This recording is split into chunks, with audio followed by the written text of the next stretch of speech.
고맙습니다. 하여튼, 아이고. 이게, 저는 이런 거 받는데 익숙하지 않아가지고, 받으면 되게 이상해요. 이런 거 받으면 뭐 이렇게 스승연할 때 이렇게 하면. 옛날에는 막 어디는 막 케이크를 스승연을 막 케이크를 두고 나와, 이렇게 막. 그래가지고 케이크를 막 주면서 막, 꽃다발 주면서 뭐 이렇게 주면은, 어우, 막, 지금 뭐랄까, 이게 표정 관리가 안 된다 해야 되나? 저 그런 게 있습니다. 감사합니다. 하여튼, 그죠? 좋은데 잘 쓰겠습니다. 저는 이거 받으면 전부 다, 선물 받으면 전부 와이프한테 상납이 되기 때문에. 그죠? 그죠? 그럴 때 되면, 뭐 이렇게, 맨날 받던 데는 항상 주거든요. 그러면, 뭐 받았지? 그래요. 귀신같이 알고 들어. 상담을 해야 됩니다. 상품권 같은 거를. 자, 19페이지 보면 취득의 범위 나오죠? 자, 읽어보겠습니다. 사실상 취득해서 원시 취득 나와 있죠? 그 중에서 이제 우리가 좀 신경 쓸 게 3번에 차량, 기계, 장비, 선박, 항공기라겠죠? 원시는 과세하지 않는다. 그거 조금 잘 보시면 되고요. 나머지는 뭐 크게 볼 거 없고. 뒤에 넘어가면 승계 취득이 나옵니다. 자, 거기서 보면 밑에 이거 나오죠? 연부 취득. 그렇죠? 이거 한 번 더 설명하겠습니다. 연부 취득은 이게 뭐라겠어요? 돈을 1년에 한 번씩 주는 조건으로 취득하는 걸 뭐라고 한다? 연부 취득 그런다겠죠? 자, 그래서 얘는 어떻게 한다 했어요? 100억짜리를 한꺼번에 매달 줄 수가 없으니까 5년간 1년에 20억씩 준다. 이런 식으로 취득하는 거라겠죠? 그 내용이 이런 거 있죠? 5번에 걸쳐 나눠준다. 이렇게 해서 20억씩 이런 거죠. 자, 이랬을 때 이제 우리가 용어를 구분하셔야 됩니다. 자, 이 20억을 뭐라고 한다? 우리가 20억을 매년 지불하는 금액이다. 그래서 뭐라 한다? 연부 금액 그런다 했죠. 연부 금액. 요 100억을 뭐라고 한다 했어요? 얘는 연부금 총액이다. 그런다 했죠. 총액. 그러니까 용어가 바뀌면 안 됩니다. 근데 뭐 이거는 바뀔 이유가 없죠. 이게 연부 금액이면 1년에 100억씩 준다. 그런 뜻이 되니까 얘가 총액이고 요게 연부 금액이 됩니다. 20억이. 자, 이때 그러면 이 연부 취득을 하게 되면 얘는 과세 표준이 뭐니? 이렇게. 과세 표준이 뭐다? 100억이다? 20억이다. 즉 이런 얘기잖아. 얘가 돈을 5번에 걸쳐 나눠주니까 세금도 어떻게 내라? 5번에 걸쳐 나눠내라 이런 의미라는 거죠. 이렇게 내라는 얘기죠. 자, 그럼 과표는 20억이다 100억이다? 20억이 과표면 20억이에요. 여러분 과표가 간단한 거죠. 과세표준은 과세표준에다가 세율을 곱해요. 그죠? 그러면 거꾸로 얘기하면 세율이 곱하여지는 금액이 뭐예요? 과세표준입니다. 100억에다 곱해 20억에다 곱해. 20억에 과표 세율 해서 세금 내고 내년에 과표 세율에서 세금 내고 이렇게 가는 거죠. 그러니까 과세표준이 얘죠. 그죠? 얘가 연부취득이 과세표준은 연부 금액이 과표가 됩니다. 자, 그럼 얘는 취득일로부터 60일, 취득일로 60일 이렇게 세금 내야 되죠? 신고납부를 해야 됩니다. 이때 얘는 취득일이 언제냐? 그러면 언제다? 얘는 사실상 연부금 지급일 겁니다. 사실상. 그러니까 계약서상 연부금이 아니라 실제 연부금 지급일을 취득일로 본다. 오늘 주면 오늘, 내일 주면 내일부터 60일 그런 뜻입니다. 자, 중간에 등기라면 어떻게 돼요? 등기라면 얘는 등기침 날 당일보다 한꺼번에 취득한 걸로 보겠죠. 등기를 했다는 얘기는 잔금 다 받았다는 얘기니까, 그죠? 자, 등기라는 게 아니라 계약을 중간에 해지하면 어떻게 돼? 해지하면 앞에는 세금 3번 낸 거 이거 환급해준다겠어요? 안 해준다겠어요? 해줍니다, 이거는. 우리 등록세가 엉키면 안 되죠? 등록세는 등기 등록한 이후에 그 등기가 무효나 말소가 되는 환급 없다. 얘는 환급해줘야 된다. 왜요? 취득세는 취득을 했을 때 세금을 내는 거야. 근데 중간에 계약이 해제가 되면 나는 취득을 안 했는데 세금 3번 냈으니까 얘는 환급해주는 거죠. 이런 것들이 전부 다 기본적인 연부취득에 관한 얘기고 얘는 계약기간 금액이 50만 원을 초과됩니다. 자, 그럼 이 말은 50만 원 이하면 연부취득이 성립이 안 된다는 뜻입니다. 왜요? 50만 원 이하면 왜 안 돼? 면세점. 면세점이 되잖아. 그죠? 면세점 되면 취득 자체가 해당이 안 되니까 그거보다는 커야 되는 거죠. 그럼 얘가 이 50만 원, 즉 면세점 해당 여부를 판단할 때는 연부 금액을 가지고 판단한다? 총액을 가지고 판단한다? 총액으로. 그죠? 그러니까 면세점은 연부금 총액, 과세표준은 연부 금액이 바뀌면 안 되는 거죠. 그리고 계약기간은 최소 2년 이상이어야 된다. 얘는 분할이잖아요, 분할. 분할은 2번 이상은 나눠줘야 되니까 1년에 한 번씩 돈을 주니까 최소 계약기간이 2년 이상은 되어야 된다. 뭐 그런 얘기 되겠죠. 그죠? 이게 전체적으로 연부취득 얘기입니다. 밑에 가면 이제 과표할 때 나오고 취득 시기할 때도 나오고 그죠? 다 언급이 되는 것들입니다. 그래서 거기 20페이지 2번 승계취득 밑에 보면 그 지적지라고 돼 있죠? 손가락질하는 애. 그죠? 연부취득이라고 돼 있죠? 계약 기간이 2년 이상이고 50만 원 초과해되고 과표는 연부 금액이고 취득 시기는 사실상 연부금 지급일이고 면세점은 뭘 가지고 판단하고 연부금 총액을 가지고 판단한다. 그리고 연부 취득 중인 과세 물건을 마지막 연부금 지급일 전에 계약을 해지한 때는 이미 납부한 취득세는 환급하여야 한다. 그죠? 이렇게 되어 있네요. 의제 취득은 간주 취득 그런다겠죠. 그래서 거기 동그라미 1, 2, 3, 4 나옵니다. 1번, 2번, 3번 다 가액 증가가 돼야 되고 4번에 과점 주주의 주식 취득 그랬죠? 50% 초과해야 된다 그랬잖아요. 보시면 돼요. 그래서 거기 보면 기업번의 비상장 법인의 경우만 해당되고 니은 설립 시 과점 주주는 과세한다 안 한다? 안 한다. 디귿에 최초로 과점 주주가 되면 전체 지분 다 취득한 거로 본다. 오른쪽 리을 재차 과점 주주는 증가분에 대해서 과세한다. 이렇게 되죠? 지금 한 거죠. 설립 당시인 과세하지 않는다. 최초는 전체, 재차는 증가분. 이건 기본적으로 꼭 기억을 하고 가시라. 그리고 대상이 나오는데 과세 대상은 따로 뭐 특별하게 뭐 외울 내용은 아니죠. 그냥 하면 되는 거죠. 자, 얘는 뭐 있어요? 취득세 과세 대상은 뭐다? 쭉 돼 있죠? 토지 다 들어가죠? 부동산은 무조건 들어간다 했잖아요. 토지 건축물. 그죠? 그리고요. 우리 그거 하는 거 있죠? 차량, 기계장비, 선박, 항공기. 이거는 원시 취득이니까 당연히 기억을 하겠죠. 그리고 광어권, 어업권도 출원으로 취득한 면제. 그리고 나무 하나 서 있는 거 임목, 각종 회원권, 골콘, 승종요. 그렇죠? 골프 회원권, 콘도 회원권, 승마 회원권, 종합체육시설 이용권, 요트 회원권. 이것들이 이제 취득세 과세 대상에 들어갑니다. 안 외워도 하다 보면 외워지는 것들이에요. 자, 그러면 등록세는 과세 대상이 뭐냐? 얘는 외울 거 없어요. 얘는 안 나와, 시험에. 그러니까 등록세는 대상을 물어볼 수가 없어요, 그냥. 왜? 등기 등록 받는 것들은 전부 다 대상이겠죠. 그럼 절대 낼 수가 없어요. 자, 그러면 재산세는 과세 대상이 뭐냐? 생각나는 거 얘기해 보세요. 재산세.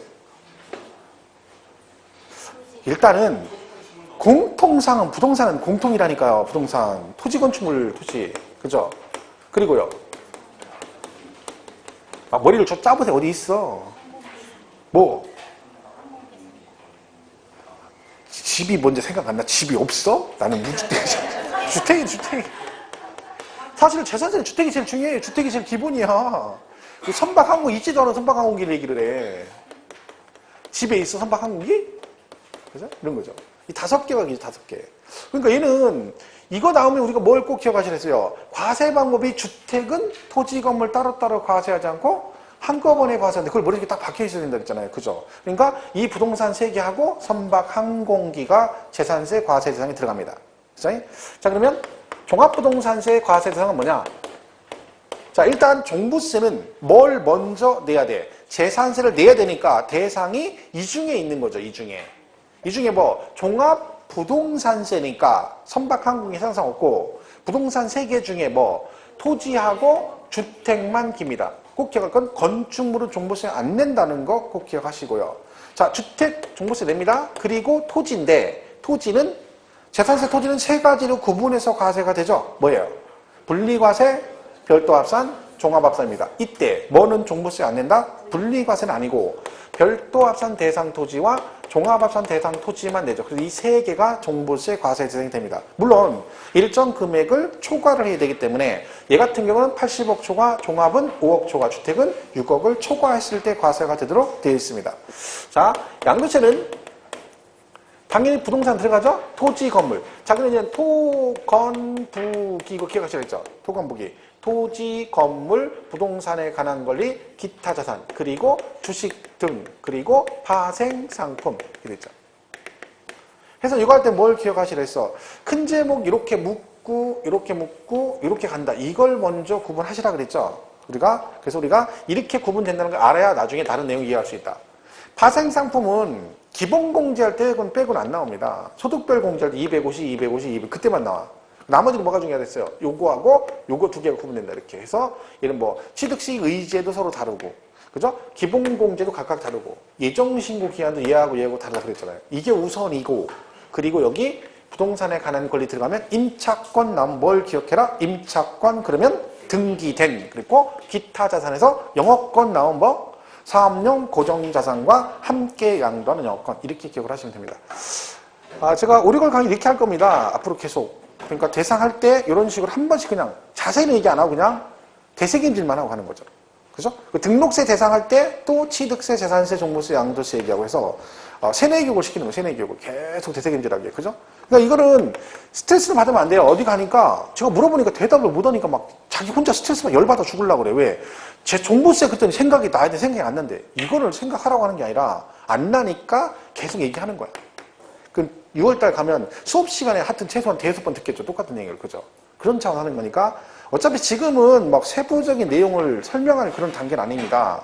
벌써 마지막 이론인데 아직도 뭐 얘는 이렇습니다가 아니라 전체적인 내용이 이렇습니다. 훑어가는 개념이기 때문에 이런 식으로 할 거니까 생각이 안 난다고 해서 스트레스 받지 마시고 흘러가는 대로 가면 돼요. 그죠? 나중에 보면 듣다 보면 언젠간 되겠지, 세뇌가.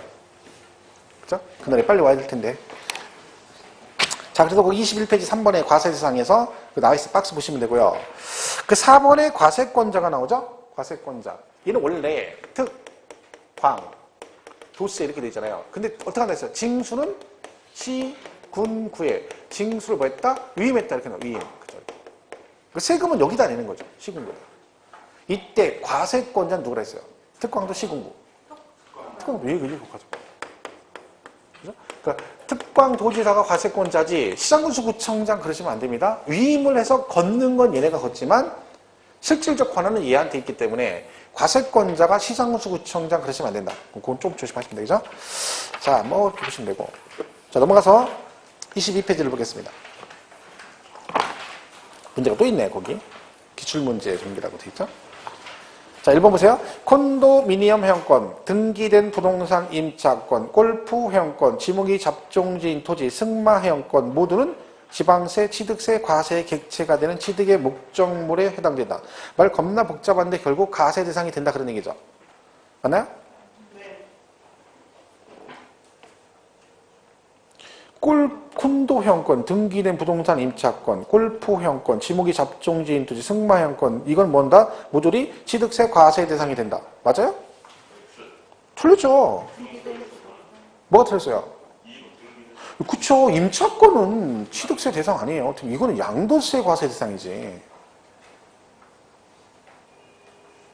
그죠? 이거 아마 그러니까 1번 지금 통밥에 지금 보니까 지문을 잘 봤더니 아무 해설이 없는 건 다 맞는 거고 해설이 있는 건 틀린 거니까 당연히 그러면 없으니까 맞았다. 이렇게 생각하면 안 되는 거예요. 사람이 그게. 등기된 부동산 임차권은 양도세 과세 대상이고 취득세는 아닙니다. 그죠? 이게 시험에 실제 이렇게 나왔는데 이거 많이 틀렸어요. 제가 한번 설명했었잖아요.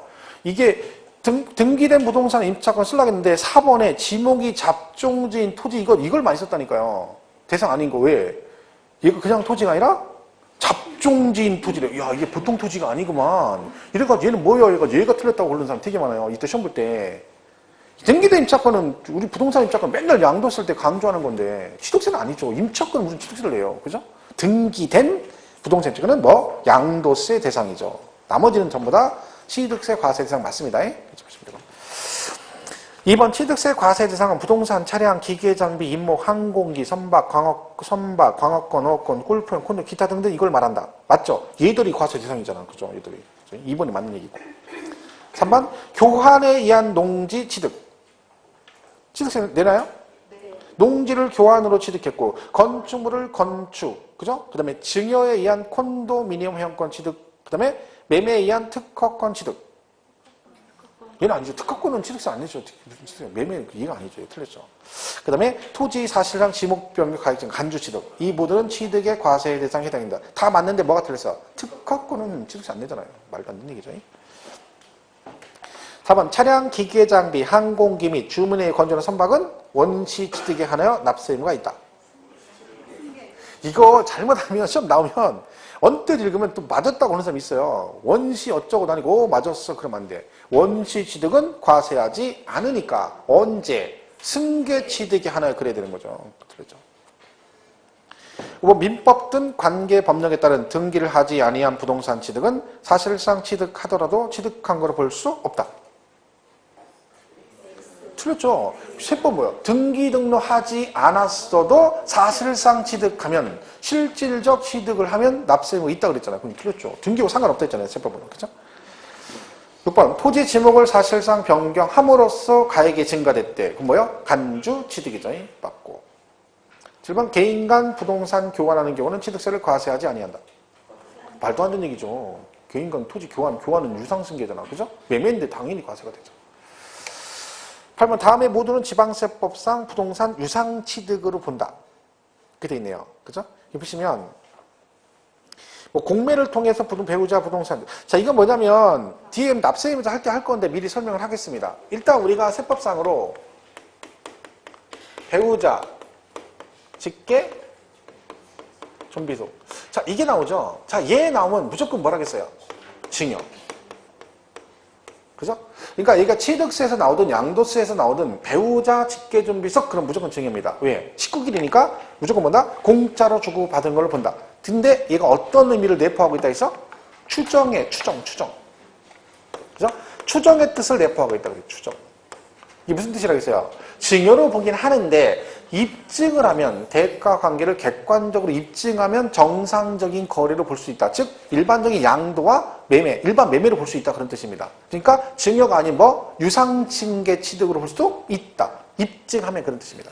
그 입증이 이제 거기 박스에 있는 거예요. 8번에 보세요. 기억 1번 공매를 통해서 배우자의 부동산을 취득한 경우. 자, 공매나 경매로 취득을 하게 되면 얘는 유상승계 취득으로 봅니다. 왜요? 공매가 됐다는 얘기는 남편 부동산이 공매 처리가 됐어요. 그러면 그거를 나 혼자, 배우자 혼자 가서 낙찰받는 게 아니잖아요. 나 말고도 불특정 다수가. 그리고 남편이 직접 하는 게 아니잖아. 그죠? 그 자산관리공사 법원을 통해서 파는 거니까 얘는 뭐다? 유상승계 취득으로 보는 거고요. 2번도 마찬가지죠. 파산 선고로 인하여 처분돼서 직계 비속의 부동산을 취득하는 경우. 자, 직계 비속이 파산 선고를 받았다는 얘기는 사업하다 망해서 법원에서 파산 선고를 받았다는 얘기죠. 그러면 이제는 이게 청산재단에 속해가지고 직접 얘가 파는 게 아니라 그 청산재단에서 그걸 처분해가지고 채권 회수하려고 파는 거죠. 그거를 누가? 식구들이 받았다는 얘기지. 그럼 이것도 뭐다? 유상승계 취득으로 보겠다. 3번 배우자의 부동산을 취득한 경우로서 그 취득 대가를 지급한 사실을 증명했대. 증명했댔잖아, 증명. 그죠? 그럼 당연히 유상승계고요. 4번 권리의 이전이나 행사에 등기가 필요한 부동산을 직계 존속과 서로 교환한 경우. 자, 교환은 원래 식구끼리 교환하면 증여로 보는 게 맞죠. 그런데 앞에 뭐라고 돼 있어요? 등기가 필요한 부동산이라 했잖아. 그게 무슨 얘기야? 이런 얘기잖아요. 예를 들면 이거는 남편 앞으로 등기가 돼 있고 하나는 부인 앞으로 등기가 돼 있어. 그 얘기는 뭐야? 등기가 됐다는 얘기는 법적으로 이건 남편 거, 이건 부인 거라는 거 입증이 된 거죠. 그걸 뭐 한다는 거야? 서로 주고받았다. 그럼 뭐다? 유상승계다. 입증이 되는 거죠. 그 얘기죠. 자, 5번이 부담부증 얘기인데, 자, 이걸 한번 보겠습니다. 부담부증. 지금 이 부분이요, 시험에 이게 3년 전에 개정돼가지고 계속 시험에 나왔어요. 요 관련된 게. 지문으로. 계속해서. 자, 부담부증이 아시죠? 부담부증이요.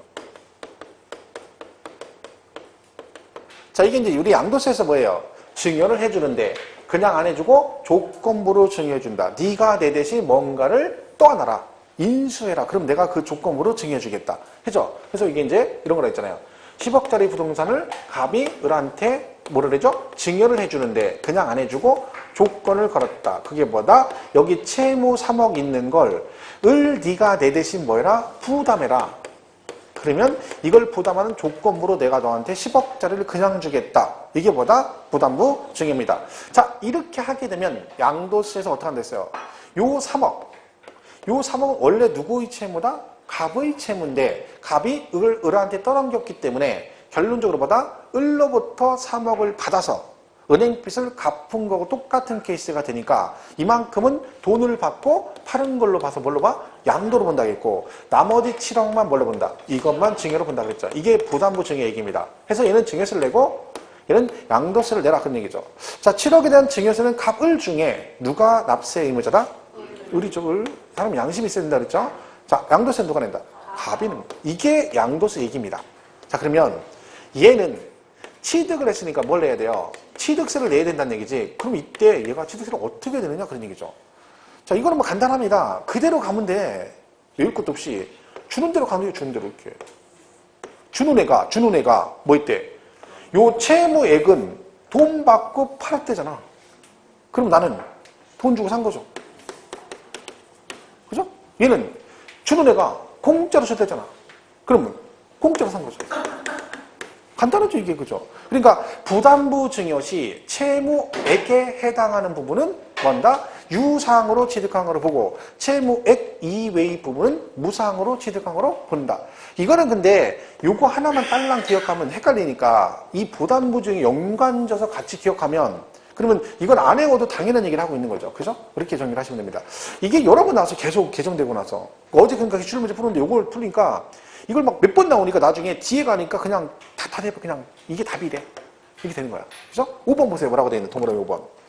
부담 증여자의 채무를 인수하는 부담부 증여로 취득한 경우로서 그 채무액에 상당하는 부분을 제외한 부분이에요. 잘 읽어야 돼. 이거 잘못 읽으면 또 대충 읽고 채무액에 해당하는 부분 이게 유상 그러면 안 되고 이거를 제외한 나머지 부분 이거잖아. 이거 싫어. 이런 뭐요? 무상이죠. 그러니까 유상취득으로 본다. 그럼 땡 틀린 거죠. 5번은 아니잖아. 다는 아니잖아. 사실 원래 문제는 뭐예요? 다음 중 유상취득으로 보는 것은 틀린 걸 고르시해서 정답이 5번이었어요. 왜? 얘는 유상이 아니고 뭐다? 무상이다. 만약에 뭐라고 나왔으면 채무액에 상당하는 부분 그랬으면 얘도 뭐야? 유상이죠. 채무액에 상당한 부분. 그죠? 근데 여기는 채무액에 상당한 부분 외에 이걸 얘기하는 거니까 얘는 유상이 아니라 뭐다? 무상취득으로 본다. 해서 이 부분은 자주 나오는 지문이니까 잘 기억을 좀 하셔야 됩니다. 그다음 오른쪽 9번은요. 그 과점주주 얘기인데 2009년 9월 15일 주식을 취득 시 지방세법상 A 법인 보유 부동산 등에 대한 갑의 취득세 과세 표준을 계산하는 경우 취득으로 간주되는 지분 비율은 그랬습니다. 그러니까 뭘 구하라는 거야? 얼마에 대해서 납세 의무가 있는데 비율을 구하라는 거죠. 그래서 박스에 정리가 돼 있어요. 자, 일단 지분 계산을 먼저 해야 되죠. 자, 그러면 거기 기억 2005년 1월 1일 설립 당시 얘가 지분이 몇 프로예요? 네? 50%죠, 50%. 왜 그런지 물으면 안 돼요. 50%. 그리고 얘가 추가 취득해서 몇 파 됐어? 60%가 됐죠? 60%가 됐어. 그리고 팔아가지고 30%가 됐죠? 그리고 다시 사서 70%. 이 얘기네. 그럼 뭐요? 최차 가중주잖아, 최차 가중주. 몇 프로? 10%. 이게 답이에요? 10%. 쉽죠? 최차 가중주. 근데 이거를 너무 없어 보이게 50%, 60 이러면 너무 없어 보이니까 만주에 5천주, 만주에 6천주. 표 딱 그리니까 있어 보이잖아. 결국 이거 얘기하는 거지. 제차 가중주. 그죠? 10%죠, 10%. 네? 10번은 법인 설립 시 발행하는 주식 또는 지분을 취득함으로써 과점주주가 된 경우는 그 과점주주가 해당 법인의 부동산 등을 취득한 거로 본다. 땡. 왜요? 설립 시라고 했죠. 설립 시. 이 질문은 여기 하나 있어서 그러지 실제로 여러 번 나왔어요. 막 똑같은 게. 그죠? 이건 아까 그러니까 제가 설립 당시는 과세하지 않는다. 최초는 전체, 재차는 증가분. 이거 정도는 꼭 기억을 하셔야 된다. 그죠? 되겠죠? 자, 그렇게 정리를 하시면 되고 그 다음에 납세 의무자를 보겠습니다. 납세 의무자. 자, 2절에 납세 의무자가 나옵니다. 우리 세법은 실질과세 원칙에 따라 이렇게 돼 있다 했죠. 아까 등기 등록을 하지 아니한 경우라도 사실상 취득하면 너는 납세 의무가 있다. 그런 뜻인데 그럼 이 말의 전제 조건에 누구는 당연히 납세 의무가 있다는 뜻이에요? 등기 등록을 하지 아니한 경우라도 있으니까 등기 등록하는 너는 당연히 있고 등기를 안 한 너도 실질적 취득자면 너도 납세 의무가 있다. 그럼 둘 다 있다는 얘기죠. 그래서 뭐 크게 중요한 얘기 아닙니다. 그러니까 지문상에 그걸 잘 조심하면 돼. 등기 등록하지 않았어도. 아까도 왜 나왔잖아요. 등기를 하지 않은 경우는 사실상 취득한 경우에도 취득세 납세 의무가 없다. 그럼 틀린 거죠. 그죠? 그거 개념만 이해하시면 되는 거죠. 자, 그 다음에 이제 의제 납세 의무자에서 간주 취득의 1번 주체 구주부 취득자란 말이 나옵니다. 여러분 이 부분은 사실은 납세 의무자가 되게 문제가 너무 어렵지 않습니다. 일단 지문에 뭐가 나왔어요? 주체 구주부 취득자. 이거 나오면 문제 어떻게 풀어야 했어요? 그냥 여기 뭐 나와? 어쩌고 저쩌고 저쩌고 중간에 이렇게 나왔죠. 그러면 이거 딱 나오면 다른 건 다 신경 쓸 거 없고 얘 딱 나오면 뭐요? 뒤에 이제 뭐요? 얘가 납세 의무가 있다 그럼 맞고 아니다 그럼 저렇게 이렇게 부르면 돼. 그냥 그것만 딱 생각하면 돼. 가장 최근에 나왔던 납세 의무자 문제 정답이 옳은 걸 고르시고 얘가 정답이었어요. 이렇게 나왔어. 어쩌고 던점을 조작했다 효용가치를 이루고 어쩌고 주체 구조부 이렇게 나왔어. 그리고 마지막에 뭐 얘가 취득한 거로 본다. 맞는 지문이에요. 그것만 딱 보면 되지 쓸데없이 중간에 뭐 어쩌고 저쩌고 할 필요 없어요. 저것만 딱 기하면 얘는 안 틀려. 2번 수입하는 자 그랬죠. 외국인 소유의 취득세 과세 물건을 직접 본인이 사용하거나 대여 목적으로 임차하여 수입하면 네가 수입하는 네가 사용하고 네가 대여 목적으로 수입했으니까 당연히 수입하는 자가 되겠죠. 참고로 판매 목적은 아니라 했죠. 판매 목적. 그러니까 벤츠를 한성 자동차에 수입하면 한성 자동차는 수입하는 자죠. 근데 걔한테 취득세 부과한다? 안 한다. 왜? 걔한테 취득세 부과하면 차값에 그 세금 낸 걸 포함시켜 판다고 했잖아. 그래서 그때는 실수요자. 그런 거고요. 3번 상속 얘기 나왔어. 이거 틀리면 웃긴 거죠. 상속은 세금 누가 내? 아, 상속인이. 피상속인은 피 흘리고 가셔가지고 못 내신다 했잖아. 누가 내? 당연히 상속인이죠. 그것도 없고.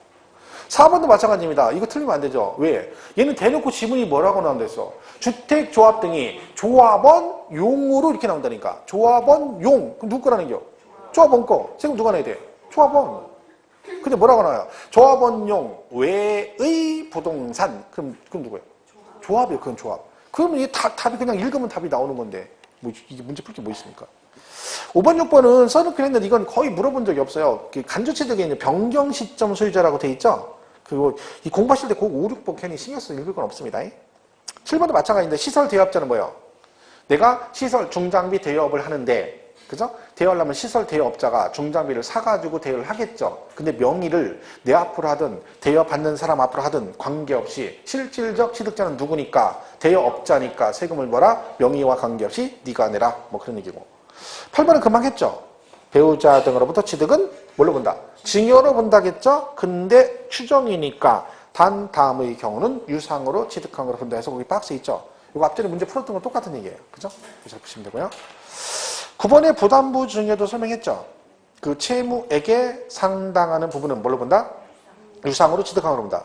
가로 안에 채무 이외의 부분은 증여로 취득한 거로 본다. 이렇게 된 거죠.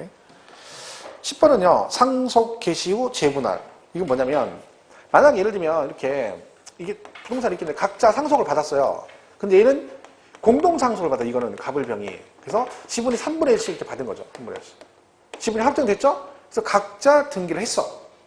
등기 끝났어. 자, 등기 끝났습니다. 그리고 나서 얘네들이 다시 모여가지고 협의해서 재분할을 한 거죠. 지분이 4대 3대 3 이렇게 바뀌었다는 거야.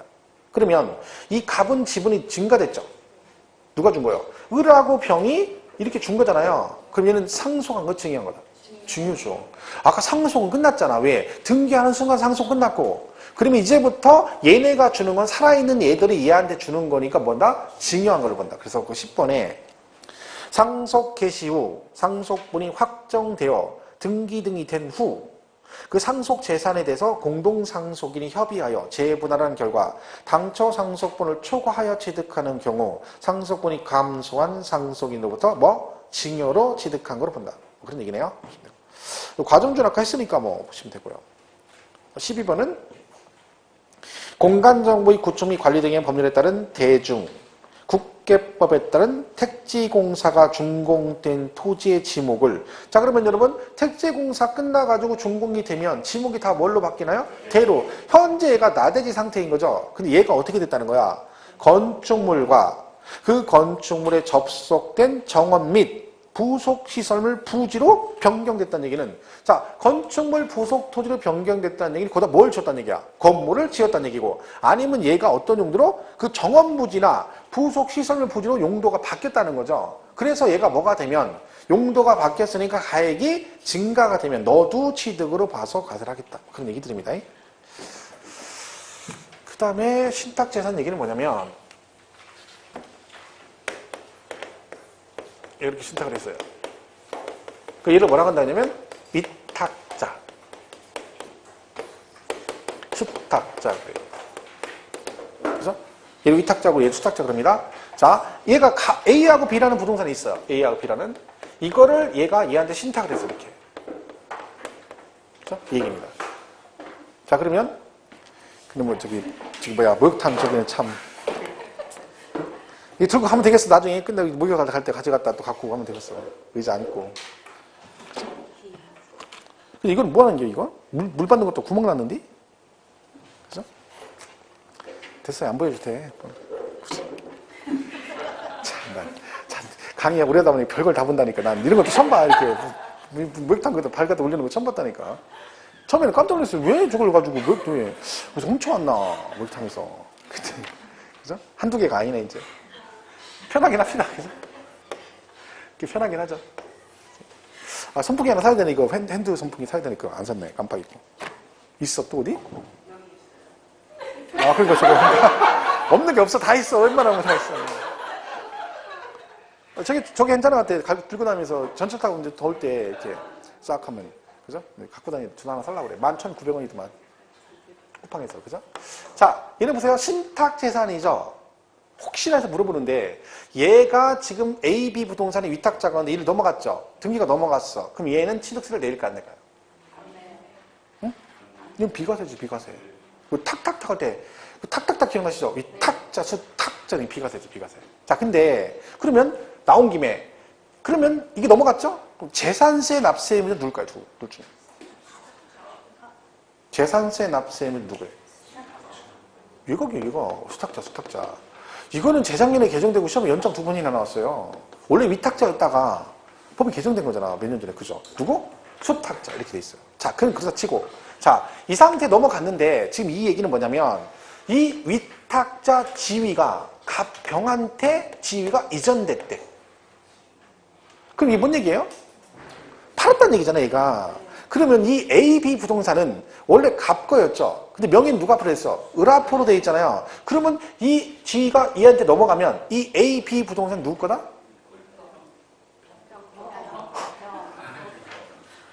을은 지 거 아니라니까. 원래 갑거인데 을은 그냥 명의만 돼 있는 거잖아요. 근데 원래 갑거였잖아요. 근데 지위가 얘한테 넘어갔어. 그럼 이 AB는 누구 거야? 병거지, 병거. 병이 산 거 아니에요, 지위가. 그러니까 명의는 아직도 얘 앞으로 돼 있어도 당연히 얘 거지. 무슨 말 이해가시죠? 그러니까 자 거기 13번 보세요. 25페이지 맨 밑에. 신탁법에 따라 신탁재산에 위탁자 지위 이전이 있는 경우. 그 뭔 얘기야? 위탁자가 원래 갑인데 지위가 이전됐다는 얘기는 병으로 넘어간 거죠. 그러면 새로운 위탁자 병이 해당 신탁재산을 뭐한 걸로 본다? 취득한 걸로 본다. 당연한 얘기잖아요. 그죠? 거기까지 보세요. 다만은 보지 말고. 그죠? 이렇게 치면 나오면 지문이 바뀌면 위탁자 이전되면 새로운 위탁자가 이 신탁재산을 뭐한다? 취득한 거로 본다. 그죠? 그 얘기입니다. 자, 그 다음 13, 마지막 14번은 보시면 갑소유 미등기 건물에 대해서 갑건데 미등기래요. 근데 을이 채권 확보를 위해서 법원의 판결에 의한 소유권 보존 등기를 갑의 명의로 등기할 경우 취득세 납세 의무는 누구한테 있다? 갑에게. 여러분 이런 거는 복잡하게 따지지 말고 그냥 단순하게 이해하면 갑거래잖아. 그죠? 근데 을이 뭘 했든 말든 결국 등기는 누구 앞으로 한다는 얘기야? 갑. 지금 누가 내야 돼? 갑이 내죠, 갑이. 그죠? 네, 보시면 됩니다. 자, 그럼 기출문 질문 한번 보겠습니다. 1번. 외국인 소유의 선박을 직접 사용할 목적으로 임차하여 수입하는 경우 수입하는 자가 이를 취득한 거로 본다. 맞죠? 2번. 주택법에 의한 주택조합이 조합원 용으로 취득했대. 그럼 누구? 조합원. 3번. 상속으로 취득했대. 누구? 상속인. 4번. 전주물 조작 기타 부대 설비에 속하는 건 주체 고주부 나왔죠? 그럼 밑에 뭐라고요? 예, 가설한 자가 납세 의무자가 된다 그랬죠? 땡 틀렸잖아. 왜? 주체 고주부가 나오면 걔가 납세 의무자 해야 맞는 거라 했잖아요. 근데 엉뚱하게 나왔으니 얘는 무조건 틀린 거죠. 이렇게 풀면 간단하게 보시면 돼요. 어렵지 않습니다. 이렇게 생각하시면 되고. 자, 그러면 우리가 지금 취득세 납세 의무자를 배웠습니다. 그러면 등록세는 납세 의무자가 어떻게 되냐? 얘는 그냥 이렇게 돼 있어요. 등기 등록을 하는 자. 다른 말로 명의자. 누구 명의를 할 것이냐. 그죠? 설정 등기하면 권자가 납세 의무자인 거겠죠. 예를 들면 간단하게 얘기하면 만약 여러분이 전세를 들어갔다. 그러면 전세권 설정 등기 한다겠죠? 자, 이때 그러면 전세권 설정 등기 하게 되면 그 전세권 설정이면 명의가 누구 명의로 전세권이라는 권리가 생깁니까? 세입자, 집주인? 세입자. 그럼 세입자가 명의자고 걔가 전세권자로서 등록세 납세 의무자가 된다. 하나만 더 하면 은행에서 집을 담보로 돈을 빌렸다. 그리고 은행에서 여러분 집에다 뭐를 해? 저당권 설정하죠? 이때 저당권 설정 등기할 때 명의는 누구 명의? 은행명으로? 집주인. 은행. 여러분 우리 등기부등본 떼보면 뭐라고 써있어? 무슨 은행, 무슨 지점 채권 얼마 이렇게 돼 있잖아요. 그러니까 은행이 저당권자고 걔가 명의자니까 등록세는 누가 낸다? 은행. 그 등록세는 명의자가 낸다. 이렇게 보시면 돼요. 그죠? 재산, 근데 여기서 제일 중요한 건 이거죠. 재산세는 공부하실 때 납세 의무자를 꼭 정리하셔야 됩니다. 최고 많이 나오는 게 여기 재산세. 얘는 누구라 했어요? 원칙이. 사실상 소유자. 6월 1일 현재 사실상. 이건 뭔 뜻이라겠어요? 뭔가로 인해서 공부상의 소유자와 실제 소유자가 달라졌을 때, 그죠? 그때 누구를 사실상의 소유자를 납세 의무자를 하겠다 이런 의미라 했죠. 간단하게 보겠습니다. 이런 얘기했죠. 6월 1일 현재 사실상 소유자가 납세 의무자인데 얘가 매매 등을 해가지고 소유권 변동 사유가 생긴 거다 이렇게. 그래서 5월 31일에 계약상 자금을 이렇게 썼다는 얘기죠. 자 그러면 을이 실제 소유자가 되는 시점은 언제라겠어요? 취득세 실책이 따라가가지고 이날이 얘가 실제 소유자가 된 걸로 본다겠죠? 그러면 5월 31일에 을이 뭐가 됐다? 사실상 소유자가 된 거다. 근데 6월 1일에 등기가 넘어가면 좋은데 안 넘어가서 누가 앞으로? 갑 앞으로 돼 있다. 얘를 뭐라고 한다 했어요? 공부상 소유자. 해서 매매 등이 생겼는 소유권 변동 사유가 생겼는데 등기가 이행되지 않아서 공부상 소유자와 실제 소유자가 다르게 되면 누구를? 사실상의 소유자를 납세 의무자로 하겠다. 근데 세금은 누구한테 나온다 했어요? 갑한테 나온다 했죠? 왜? 매매 사실을 과세권자가 모르기 때문에. 그래서 뭘 해줘라? 신고를 해줘라. 누가? 갑이. 며칠 안에? 우리가 하는 건 10일, 걔네가 하는 5일. 며칠? 10일 안에. 10일 안에 신고하면 됩니다. 언제로부터 10일이라겠어요? 과세 기준일로부터 10일 안에 신고하시면 된다. 신고하면 실제 소유자, 안 하면 공보상 소유자가 된다. 이런 뜻입니다. 이때 얘가 6월 1일 현재 양도 양수되면 이때 누구? 양수인이 납세 의무자가 된다. 이게 뭐 기본 개념이라 볼 수 있죠. 공동소유 재산은 지분에 따라 지분권자가 납세 의무가 있고 지분 표시가 없으면 균등한 거로 본다. 이렇게 배웠죠. 그다음에 상속이 됐는데 어떻게 한다고요? 등기도 안 하고 신고도 안 했다. 그럼 누구? 주된 상속자. 조심할 건 둘 다 안 됐을 때만 간다는 거 기억하시면 되고 실제는 종중 재산인데 공부상 개인으로 되어 있는 것도 신고하면 종중 안 하면 공부상 소유자가 납세 의무자고 국가 등과 무슨 계약하고 연부로 계약하고 얘를 뭐냐면 무상으로 쓰면 누가 낸다? 매수 계약자가 납세 의무자가 됩니다.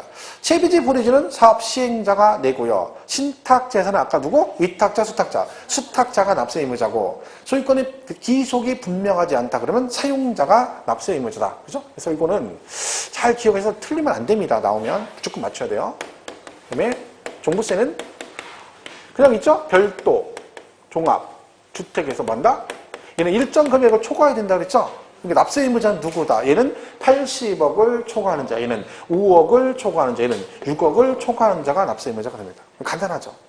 양도세는 볼 거 없습니다. 납세는 크게 없어요. 그죠? 하여튼 이 중에 제일 중요한 건 재산세입니다. 얘는 정리를 잘 하셔야 돼요. 자, 여기 보죠. 그 다음에 26페이지 밑에 이제 비과세를 보시면 돼요. 비과세. 비과세. 이게 하다 보면 이제 언젠가 되겠지. 그죠? 그러니까 여러분이 민법을 되게 잘하는 편이라며요. 그 민법 선생님이 그러니까 저쪽 안산에서 강의하실 때 그렇게 원주 자랑하신데 우리 원주 학생들은요 막 민법 이렇게 얘기하는 거야. 모의고사 봤는데 점수 차이가 많이 나는 거죠. 그죠? 근데 날 수밖에 진짜 여러분 완전 세례교육 아니에요? 막 일주일 내내?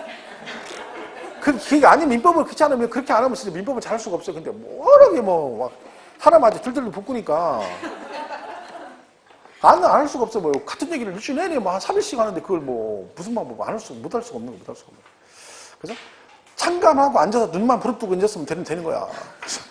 근데 사실 공부는 그게 맞아요. 진짜 공부는 그게 맞아요. 세뇌교육이 세뇌교육. 계속 보면 돼요. 그냥. 그게 어디서 왕도가 없어요. 보면 되는 거야. 근데 세번 못한 이유가 딱 하나잖아. 가문에 콩나듯이 한 번씩 보니까. 본인도 생소해, 본인도. 근데 공부하는 본인도 생소한데 어떡할 거야. 그러니까 얘가 안 되는 거지. 다른 이유는 없죠. 그치? 하시면 돼. 그냥 바삭바삭 그냥. 무조건 하세요, 무조건. 하여튼 다음 달까지 목표가, 모의고사 보면 다음 6월 달까지 과락만 면하면 돼, 과락. 40점. 그죠? 과락만 면하면 돼. 그러면 충분히 합격할 수 있어요. 그러니까 지금 벌써부터, 학원 가면 벌써 모의고사 보고 실망해가지고 지금 2차 포기한 사람 있어요. 벌써부터. 이해가 안 가. 무슨 기대를 하는 거예요? 지금 도대체 몇 점이 나와야 만족하는 거예요? 지금 여러분 기대치가 몇 점이야, 지금 현재. 그리고 60이고, 지금 60 말도 안 되는 거죠. 사람이 양심이라는 게 있어야지. 양심 없는 거예요. 공부를 하나도 안 하고 60점이야. 말도 안 되는 얘기지. 60은요, 10월 28일 내가 원하는 목표가 그거요. 내가 10월 28일 간절히 원하는 점수 그때 점수예요. 근데 뭐 지금부터 60점 얘기하면 말도 안 되는 건 60이 과한 거예요, 여러분. 아니에요, 그거는. 그러니까 기대치가 너무 높은 거죠. 그러니까 내년 다음 달까지 평균 40만 유지해주면 7, 8, 90에 문제풀이에서 20점 충분히 올립니다. 그럼 그렇게 생각을 해야지. 사람이 너무 막 그 앞서가지고 점수를 막 무조건 지금 시험 보면 60 넘어야 돼. 이건 아니죠. 합격 점수는 10월 28일 기준이지. 지금이 뭐가 의미가 있어요. 그런 생각 하지 마세요. 그러니까 너무 급하게 가도 안 되고 천천히 가도 안 되지만 욕심부려서 막 무리할 필요는 없어요. 그냥 꾸준히 가면 돼. 근데 중간에 그런 것들 때문에 짜증나가지고 포기하는 게 문제인 거지. 그래서 떨어지는 거예요, 시험은. 그죠? 그냥 가면 60은 다 맞을 수 있어요. 고득점만 해도. 그죠?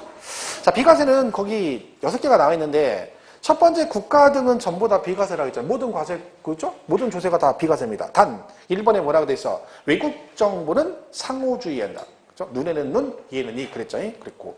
2번, 국가 등의 기속 또는 기부 체납 조건으로 취득하는 부동산, 당연히 비과세가 되겠죠. 그런데 안 되는 게 있어요. 다음의 경우는 취득세를 부과한다. 근데 이건 읽어보면 당연한 얘기예요. 왜? 국가의 기속 등의 조건을 이행하지 아니하고 타인에게 매각 증여했대. 당연히 안 해주죠. 거기다가 기속 등의 조건을 이행하지 아니하는 것으로 조건이 변경됐대. 아니, 기속되는 조건으로 비과세 해주는 거야. 근데 다른 사람이 팔아먹거나 이행은 뭐야? 기속을 안 시키겠대. 그럼 당연히 비과세 안 해주는 거죠. 오른쪽 똑같죠? 국가 등의 기속 등의 반대급부로 국가 등이 소유하고 있는 부동산 및 사회기반시설을 무상으로 양해받았대. 아니, 기속 공짜를 하는 조건이니까 비과세 해주는 건데 그거 기속시키고 국가한테 뭘 받았다는 얘기죠? 그럼 걔는 비과세 안 해줘. 아니면 또 뭐? 기부채납 대상물의 사용권을 무상으로 제공받았대. 기속을 시키고 나서 다시 그걸 사용권을 자기가 일정 기간 동안 공짜로 쓴다는 얘기죠. 이런 식의 어떤 대가가 있으면 비과세를 안 해준다. 그런 얘기입니다. 자, 이번 신탁제사는 어떻게 한다 했어요? 탁탁탁만 기억을 하겠죠? 탁탁탁. 1번 뭐 위탁자, 수탁자. 2번 수탁자, 위탁자. 3번 수탁자, 신수탁자. 이거만 기억. 탁은 비과세다. 그렇죠? 3번 법률에 의한 환매권 행사. 자, 우리 환매는 개인 간 환매가 있고 법률상 환매가 있습니다. 이때 개인 간 환매는 비과세가 안 되고 뭐만? 법률상 환매만 비과세가 되는데 그러면 어느 게 법률상이냐? 뭐 이상한 법이 하나 나오겠죠. 법률이니까. 그죠? 뭔지 모르면 무슨 법 나오고 뒤에 꼬랑지 붙어서 환매 어쩌고 그러면 걔가 뭐요? 법률상 환매겠죠. 예를 들면 징발재단 정리에 관한 특별조치법 어쩌고 저쩌고 환매. 그러면 법 나왔잖아. 그럼 걔가 법률상 환매겠죠. 법 이름은 외울 필요 없다겠죠. 자, 4번, 5번은 시험에 잘 나온다겠죠. 기억하시는 4번 임시용 건축물. 자, 임시건축물은 두 가지 꼭 기억하셔라. 하나는 뭐다? 사치성 재산은 비과세 안 되고 그리고 존속기간이 1년을 초과하지 않아야 됩니다. 그래서 별도로 우선주 얘기하는 거죠. 그리고 개수도 마찬가지 두 가지. 건축법상 대수선은 비과세 된다 안 된다? 안 된다. 여러분 좋아하는 공법에 나오는 건축법이 대수선 얘기하는 거죠. 걔는 비과세 받을 수 없고. 그리고 또 하나 금액 조건 9억이야. 그래서 4번, 5번은 그 조건 두 개씩 다 기억을. 다 시험에 여러 번 나왔던 것들이에요. 6번은 이거는 올해 추가된 부분이긴 한데 차량이라 크게 신경 안 써도 되는데 상속 개시 이전에 천재지변 등에 의한 차량 취득. 이게 뭐요? 아버지가 차를 갖고 있었는 차가 이미 상속되기 전에 얘가 맛이 갔다는 거야. 한마디로 막 차량이 노후화돼가다 폐차 지경이라든가 아니면 천재지변으로 차가 못 쓰게 됐다는 거예요. 근데 작년까지는 그 상태에서 아버지가 돌아가서 상속이 되면 그것도 상속 취득세를 부과를 했다는 얘기죠. 말도 안 되는 얘기잖아. 그러니까 뭐 해주겠다. 이미 상속 전에 차가 사용할 수 없는 상태가 됐으니까 그걸 상속을 받게 되면 뭐 해주겠다. 비과세. 올해 추가된 부분이긴 한데 뭐 중요한 얘기는 아니죠. 그죠? 자, 그럼 비과세는 뭐 얘는 뭐 단독으로는 안 나오죠. 그죠? 등록세는 비과세 알 거 없고요. 재산세 비과세는 이게 특별한 거 없어요. 그죠? 국가 등 그런 건 다 비과세 기본으로 가고 여기서 이런 거 있었죠. 통제보호구역. 그죠? 통제보호구역 내에서 토지는 뭐 해야 된다? 비과세. 근데 뭐는 안 된다? 전, 밥, 과수원. 대지는 제외다. 자, 이걸 기억하는 건 아니고 이게 들어본 것 같긴 해요? 그럼 된 거야. 들어본 것 같긴 하죠. 근데 지뢰반만 비과세한다 했잖아요. 지뢰반만. 이거 빼면 지뢰반만 한다 했잖아요. 그 지뢰반만. 전답과수원 대지는 비과세. 이거 빼면 지뢰반만 비과세 해준다. 그죠? 이거 딱 군사시설 보호구역 중 통제보호구역. 민통선 알 얘기하는 거죠. 민통선. 그죠? 네. 이건 얘는 비과세는 요것만 나오면 혹시 요것만 조심하면 돼요. 그죠? 다른 건 없어요. 재산세는. 그죠? 나머지 뭐 기타 뭐 국가등 어쩌고 있는데 그건 나중에 좀 보시면 되고. 그죠? 종합부동산세는 재산세, 비과세 따라가니까 볼 거 없고. 비과세는 제일 중요한 건 뭐예요? 양도세겠죠, 양도세. 그죠? 자, 양도세는 간단하게 비과세 3개죠. 하나는 뭐 있어요? 파산, 선고, 처분수도. 두 번째는요. 농지, 교환과 분합. 이게 됩니다. 자, 농지, 교환, 분합은 뭐 이런 사유로 교환, 분합해야 되고, 그리고 가장 기본 조건이 뭐라겠어요? 교환하는 금액 조건이 있다 했죠? 교환하는 쌍방 토지 가액의 차액이 큰 토지 가격의 4분의 1이어야 된다. 그리고 경작상 필요로 교환 분합했을 때는 새로 취득한 농지를 농지 소지지 거주하면서 3년 이상 경작을 해야 된다. 그런데 예외가 있다. 3년 안에 수용이 되거나 돌아가신 경우는 상속인이 나머지 기간 상속하면 뭐한다? 통산해준다. 뭐 그런 예외 규정이 있었고요. 세 번째가 이제 잘 아시는 1세대 1주택 그리고 뭐 부소토지 그죠? 그리고 2년 이상 보유. 이게 비과세죠. 1세대, 세대 구성해야 되죠? 거주자로서 배우자가 있어야 되고 이들과 동일한 주유소에 생계를 같이 하는 가족. 이때 세대 구성, 배우자 없어도 1세대 되는 경우 30세 이상이거나 배우자가 사망하거나 이혼한 경우 그리고 국민기초 조금 길게 나오면 정답이라겠죠? 그리고 미성년자는 원칙은 세대 구성이 안 되지만 예외가 있다는 건 기억을 하고 가셔야 된다. 얘가 1주택을 가지고 있습니다. 주택은 주거용 건축물을 말하면 상시 주거 목적으로서의 주택입니다. 해서 콘도나 합숙소는 세법상 주택이 아니고 그리고 얘는 주택 여부를 판단할 때는 공보상 용도와 사실상 용도가 다르면 항상 뭐가 우선이다? 사실상 용도로 판단한다. 주택 말고 토지도 비과세인데 토지는 무제한 아니라 했죠? 도시지역 안은 5배, 밖은 10배. 이때 정착면적 계산 시 무허가 정착면적도 포함한다까지 가시면 되고 이 주택의 예외 있죠? 이 1주택 특례에서 일시적 2주택에서 기존에 집이 있고 1년 이상 지난 다음에 새로운 주택을 취득하고 그 새로운 주택 취득한 날로부터 종전주택을 몇 년 안에 3년 이내 팔면 1세대 1주택으로 포함 비과세 규정을 적용한다. 상속을 받았을 때는 기간 제한 없이 일반 주택 양도면 1주택으로 보는 거고 그 다음에 동거분양이나 혼인으로 집이 2개가 되면 혼인하거나 합친 날로부터 몇 년 안에 5년 이내 어느가 아무거나 먼저 파는 주택은 1주택으로 본다. 그 다음에 농어촌주택, 문화주택도 일반 주택 하시면 되고요. 그죠? 기타 등등 있죠? 보시면 되고. 자, 2년 이상 보유기간 채워야 되는데 2년 보유하지 않아도 2년 보유한 걸로 봐주는 게 나옵니다. 첫 번째, 건설 임대주택은 그 주택의 임차일로부터 양도일까지 거주기간이 5년 이상이면 비과세 해주고, 그죠? 그 다음에 무조건 해주는 거 있죠? 수용. 그 다음에 외국으로 이민 가거나 해외로 1년 이상 장기간 출국.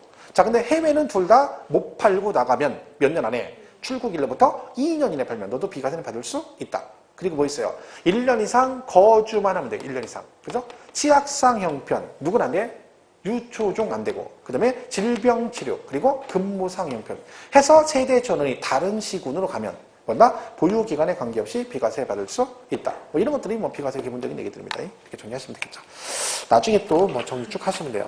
뒤에 28페이지 기출문제 지문 정리하고 오시겠습니다. 자, 1번. 국가의 기속을 조건으로 취득하는 부동산 취득에 대해서는 취득세를 부과하지 아니한다. 그렇죠? 국가 기속 비과세. 2번. 대한민국 정보기관의 취득에 대해서 과세하는 외국 정보 취득의 경우는 상호주의니까 우리도 부과한다. 맞고. 3번. 법령이 정하는 고급주택에 해당하는 임시건축물의 취득은 취득세가 비과세된다. 땡. 안 된다 했죠? 왜? 고급주택 안 된다. 고급주택. 사치세가 안 된다 했잖아요.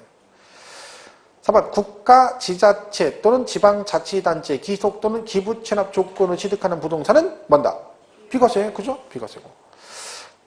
좀 비슷한 지문이죠. 법령이 정하는 고급 오락장에 해당하는 임시건축물 취득에 대해서는 존속기간에 관계없이 취득세를 부과하지 아니한다. 틀렸죠? 자, 여기 어디가 틀렸습니까? 존속기간에 관계없이 이게 틀렸죠. 자, 근데 제가 이제 이 문제를 왜 물어보냐면 이게 틀렸다고 답을 골랐는데 지금은 문제를 푸는 거잖아요. 근데 만약에 여기서 존속기간 얘가 틀렸어 라고 하고 넘어가는 분은 문제가 있다는 거야. 이것만 틀린 건 아니죠. 모두 고급 오락장도 이게 아닌 거죠. 그러니까 두 개 다 틀린 거죠. 고급 오락장 하는 순간 얘는 사치성이니까 안 되는 거고 그리고 존속기간이 1년을 초과하지 않아야 된다 그랬잖아요. 그러니까 사실은 그 두 개가 다 틀린 거죠. 그러니까 여러분이 만약에 이 문제를 풀고 다시 정리할 때는 정확하게 정리를 해야 되는 거죠. 존속기간 때문에 틀렸다 이러면 안 되고 고급오락장, 사치성도 안 되는 거라 이렇게 정리가 돼야 된다는 거야. 그래야 두 개 중에 하나가 나올 수 있잖아. 위에처럼. 그죠? 그래야 두 개 다 맞출 수 있는 거죠. 6번 건축법상 대수선은 부가하지 아니한다. 땡 틀렸죠? 건축법상 대수선은 비과세 안 된다 그랬잖아. 그죠? 이렇게 보시면 됩니다. 자, 여기까지 하겠습니다. 하고 쉬었다가 취득 시기 보도록 하겠습니다.